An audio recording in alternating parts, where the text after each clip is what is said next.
Tess!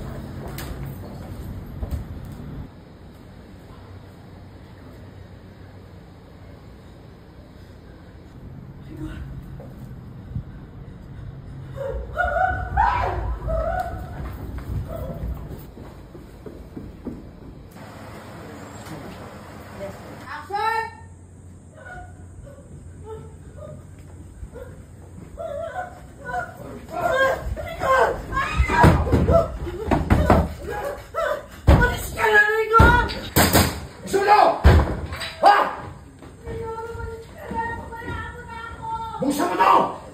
Hindi ka patunay mo nandito ka! Anong ginagawa mo dito, ha? Buksan mo to!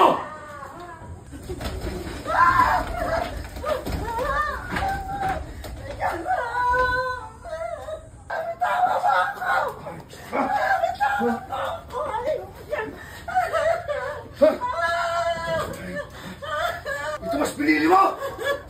Ha? Ang magkaroon ng marayang buhay! Mas pinili mo sumama sa demonyong Ramon na yan para magpakalunod sa luho!